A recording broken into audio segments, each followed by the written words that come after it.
Hello दोस्तों आज मैं फिर से आपके लिए एक नई हॉरर स्टोरी लेकर आई हूँ। प्लीज़ अगर आपको स्टोरी अच्छी लगेगी तो प्लीज़ लाइक शेयर और सब्सक्राइब ज़रूर करिएगा। 65 वर्षीय महेश राणा जी अपनी पत्नी के साथ व उनके परिवार में 2 बेटा बहू व 1 पोती और 2 पोते के साथ हंसी खुशी उनका जीवन व्यतीत हो रहा था।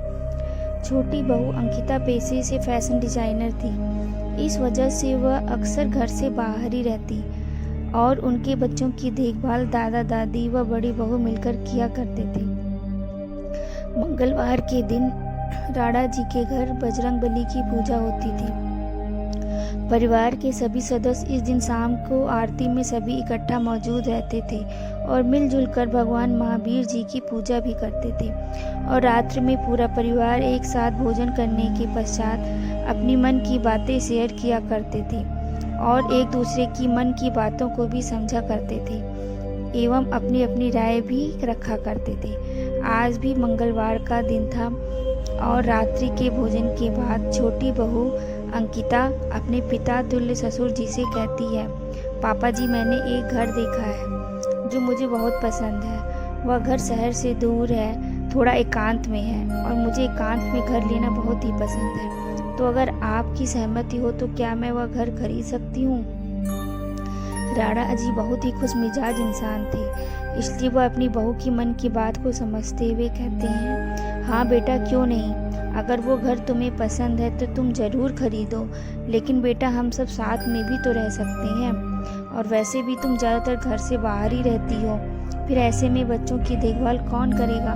नहीं नहीं पापा जी ऐसा नहीं है, मैं वो घर इसलिए लेना चाहती हूँ ताकि हम सब मिलकर वहाँ कभी कभी जाकर छुट्टियाँ मना सकेंगे, खूब मनोरंजन व मस्ती कर सकेंगे, अच्छी अच्छी यादों की तस्वीर बनाकर एल्बम में कैच कर सकेंगे।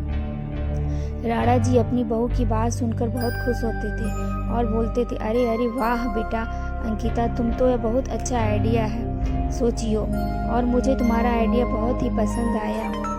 तुम अगले ही दिन उस घर की खरीदारी कर लो। अगर तुम्हें पैसे की ज़रूरत होगी तो मुझे ज़रूर बताना। ठीक है पापा जी, मैं उस घर की मुनीम से बात कर लेती हूँ और घर के पेपर व कागजात अच्छे से चेक करा कर खरीदारी की बात कर लेती हूँ। अंकिता खुश होते हुए बोलती है। घर की खरीदारी के बाद पंडित जी के अनुसार पूजा विधि के एक अच्छा सा दिन का मुहूर्त निकलवा कर पूरे परिवार एक साथ पूजा होने वाले दिन से पहले वाले दिन में यानी कि बृहस्पतिवार के दोपहर के वक्त उस घर में पूजा सामग्री व सजावट की सामान लेकर जाते हैं। परिवार के सभी लोग मिलकर घर को खूब सजाते हैं व घर की सभी वस्तुओं को अपनी अपनी जगह पर अच्छे से सेट करते हैं। इन सब कामों को करते करते गहरी शाम हो जाती है और वे सभी काफ़ी थक जाते हैं। सभी नाश्ता पानी करके घर के बीच हॉल में ही सभी साथ साथ में एक ही जगह पर सोने की व्यवस्था करते हैं और कुछ देर बाद बातें करके सो जाते हैं। रात के 11 बजे हुए थे। अंकिता को बहुत जोरों की प्यास लगती है और वह उठकर रसोई की तरफ पानी पीने के लिए जाने लगती है। तभी उसे एहसास होता है शायद मेरे पीछे कोई आ रहा है और वह अपने पीछे मुड़कर देखती है पर कोई नहीं रहता है। शायद यह मेरा वहम होगा, ऐसा सोचकर वह आगे बढ़ने लगती है। फिर कुछ देर बाद ही उसे किसी छोटे बच्चे की रोने की आवाज़ सुनाई पड़ती है। इस समय किसी छोटे बच्चे की रोने की आवाज़ कहाँ से आ रही है, लेकिन यहाँ तो आसपास के बगल में कोई भी घर नहीं है। फिर ऐसा तो कोई राहगीर भी नहीं हो सकता जो इतनी रात को मुझे लग रहा है कोई राहगीर ही है। मैं भी घर के बाहर जाकर देखती हूँ, हो सकता है उस राहगीर को किसी चीज़ की ज़रूरत पड़े तो शायद मैं उसके काम आ सकूं। ऐसा सोचती हुई अंकिता घर के बाहर की तरफ आती है और वह देखती है कि एक औरत घूंघट में अपनी छोटी सी बच्ची को रोते हुए चुप करा रही थी। चुप हो जा मेरी बिटिया, चुप हो जा। रात गहरी होने को है, सन्नाटा सा छाने को है, तेरी भूख की प्यास लाल लाल ताज़ा खून से बुझाने को है। तो चुप हो जा मेरी गुड़िया, चुप हो जा। उस अनजान औरत की बात सुनते ही अंकिता की बदन के रोंगटे खड़े हो जाते हैं और वह बहुत डर जाती है। वह क्षण भर में ही डर की वजह से पसीने से लथपथ हो जाती है और वह घर के अंदर आना चाहती है, लेकिन डर की वजह से उसके पैर कांपते हुए लड़खड़ा रहे थे और अचानक से तेज आंधी तूफान के साथ जंगली सियार के बोलने की आवाज़ सुनाई देने लगती है। से अंकिता बहुत ज़्यादा डर जाती है और उसकी दोनों आंखें बड़ी बड़ी होकर बाहर की तरफ दिखाई देने लगती हैं। वहाँ पर रखे सामान अपने आप ही हिलने डुलने लगते हैं और कुछ देर बाद वह डर की वजह से बहुत ज़्यादा ज़ोर से चिल्लाती है और बेहोश होकर वहीं ज़मीन पर ही गिर जाती है। अंकिता के इतने अधिक ज़ोर से चिल्लाने पर घर के सभी सदस्य नींद से उठकर जग जाते हैं और देखते हैं घर के बाहर काफ़ी तेज आंधी तूफान के साथ सियार बोलने की आवाज़ सुनते हैं। यह सब देख सभी सदस्य अंदर ही अंदर डर जाते हैं, लेकिन कोई भी किसी से कहता नहीं है। फिर राणा जी बच्चों से कहते हैं, बच्चों डरने की ज़रूरत नहीं है, अभी ये जगह हम सबके लिए अनजान है और नई है और अंकिता यहीं कहीं होगी। अभी मैं उसको आवाज़ लगा कर बुलाता हूँ। बहू अंकिता कहाँ हो, यहाँ हॉल में आ जाओ। लेकिन वह नहीं आती। फिर सभी सदस्य आवाज़ लगाते हुए घर के अंदर ही ढूंढने लगते हैं, पर वह नहीं मिलती। राणा जी अपने परिवार के बाकी सदस्य से कहते हैं, देखो रात बहुत अधिक हो चुका है और यह जगह हम सभी के लिए नई है और एकांत भी है, तो थोड़ा संभल कर बहू को ढूंढना है। हम दो जन मिलकर साथ में अलग अलग जगह पर अंकिता को ढूंढते हैं और जिसे भी पहले मिल जाए वह बाकी के सदस्य को तेज आवाज़ में बता देगा। और सुनो, ये तीनों बच्चे यहीं हॉल में ही रहेंगे, इनको कहीं भी जाने की ज़रूरत नहीं है। और सुनो बेटा, ये लो मोबाइल और भगवान बजरंगबली की हनुमान चालीसा सुनो। हनुमान चालीसा सुनने से कोई भी भूत प्रेत निकट नहीं आते हैं। ठीक है बच्चों, तुम तीनों यहाँ साथ में रहो, हम सब अभी ही आते हैं। राणा जी के कहने पर दो जन साथ में अंकिता को ढूंढने लगते हैं। कोई घर के बाहर आता है तो कोई छत पर। राणा जी खुद भी स्वयं घर के पीछे की तरफ जाकर देखने लगते हैं।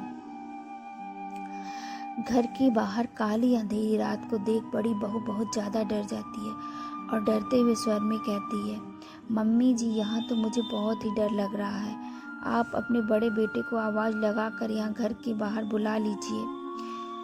मैं यहाँ सिर्फ आपके साथ सुनसान अंधेरी जगह पर अंकिता को न ढूंढ पाऊंगी।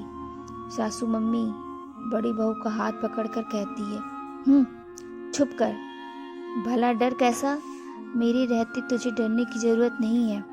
मैं तो अकेली भी आ जाती, लेकिन तेरे ससुर जी की वजह से तुझे अपने साथ लेकर आई, वरना मैं ही अकेली काफ़ी थी। अंकिता बहू को ढूंढने के लिए दोनों बेटे छत पर जाते हैं और छत पर आते ही बड़ा भाई हंसता हुआ कहता है, छोटे तुझे क्या लगता है यहाँ छत पर अंधेरे के काली रात में अंकिता आई होगी? और कहते ही दोहरी आवाज़ में बोलने लगता है, आजा, आज कोई नहीं बचेगा, मैं सबको मार दूंगी और गरम गरम खून पीकर अपनी भूख मिटाऊंगी। मैं सबको मार दूंगी और गरम गरम खून पीकर अपनी भूख मिटाऊंगी। वर्षों से भूखी इंतजार कर रही थी, आज तुम सब पूरे परिवार को देख मैं बहुत खुश हूँ। आहा, इतना कहते ही बड़ा भाई अपनी आंखें लाल पीली करता हुआ छोटे को मारने के लिए उसके बदन के करीब बढ़ने लगता है और बड़े बड़े नाखून से उसको चोट पहुंचाने की कोशिश करने लगता है। छोटे भाई अपने बड़े भाई की हालत देखकर काफ़ी डर जाता है और वहाँ से भागता हुआ जल्दी जल्दी सीढ़ियों से उतरने की कोशिश करता है। डर की वजह से उसका पैर सीढ़ियों पर लड़खड़ाने लगता है और वह फिसल कर सीढ़ियों से नीचे गिरने लगता है। घर के बाहर अंधेरे में डर की वजह से दोनों सास बहू का अंदर ही अंदर हालत खराब रहती है। अचानक अंकिता की पैर से सासू माँ टकरा जाती हैं और वह अपनी बहू के तन से चिपकती हुई बहुत ज़्यादा जोर से चिल्लाती हैं, बड़ी बहू मुझे बचाओ, यहाँ देखो नीचे भूत है, मुझे बचा लो बड़ी बहू। सासू मम्मी की बात सुनते ही बड़ी बहू और भी ज़्यादा डर जाती है और डरते हुए नीचे की तरफ देखती है। मम्मी जी ये देखिए, नीचे ज़मीन पर भूत नहीं बल्कि अंकिता है। हाँ हाँ, क्या कहा तुमने? सच में ये तो अंकिता ही है। अच्छा सुन, तो ऐसा कर, जल्दी घर के अंदर जा और सबको आवाज़ लगा दे, अंकिता मिल चुकी है। और सुन, पूजा की थाल में गंगा जल की शीशी रखी है, वो भी लेती आ।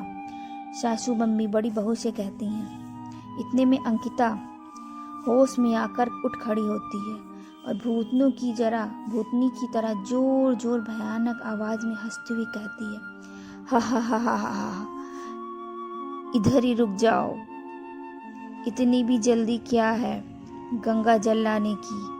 पहले अपनी सासू मम्मी को मरते हुए तो देख लो, हा हा हा हा हा हा हा हा। अंकिता का यह रूप देख दोनों बेहोश होकर गिर जाती हैं और वे घर के अंदर पास आने लगती हैं। उस वक्त बच्चे हनुमान चालीसा पढ़ रहे होते हैं। उसकी आवाज़ अंकिता के कान में पड़ती है। अभी वह चौखट पार करने ही वाली होती है, तभी हनुमान पाठ की वजह से मूर्छित होकर जमीन पर गिर जाती है और गिरते ही वह अपने स्वरूप में आकर तेज से चिल्लाती है, पापा जी मुझे बचाएं। राणा जी अपनी बहू अंकिता की आवाज़ सुनते हुए तेजी से दौड़ के घर के अंदर आते हैं और देखते हैं अंकिता चौखट पर गिरी पड़ी है। उसके बाल बिखरे हुए, तन का कपड़ा भी सही ढंग से ना रहता है। ऐसी हालत देखकर राणा जी समझ जाते हैं कि बहू के साथ कुछ न कुछ गलत हुआ है। लगता है किसी काला साया का छाया है इस घर पर और यह हम सबको यहाँ रहने नहीं देना चाहती है। फिर वह जल्दी से गंगा जल लेकर उसके बदन पर छिड़काव करके बच्चों की सहायता से उसके पास रख देते हैं और बाहर आकर अपनी पत्नी और बहू के चेहरे पर पानी का छिड़काव करके उनके होश में लाकर घर के अंदर लाते हैं। फिर इसी तरह वह अपने दोनों बेटों को भी काली शक्तियों से बचाकर घर के अंदर लाते हैं और पूजा पाठ के साथ हनुमान चालीसा की पाठ सभी सुनते हैं और गंगा जल का छिड़काव भी सभी के बदन पर होता है। कुछ समय बाद रात का अंधेरा भोर की लालिमा में बदल जाती है और सभी का खामोश चेहरा एक प्यारी सी मुस्कान सूर्य की किरण की तरह फैलती हुई उसी वक्त उस घर को छोड़कर अपने पहले वाले घर में आकर अपने परिवार के साथ वह खुशियों भरा प्यार से सबका जीवन वह खौफ वाली रात को भूलकर नया खूबसूरत लम्हा व एहसास के साथ जीवन जीना शुरू करते हैं। दोस्तों, यह मेरी कहानी आपको कैसी लगी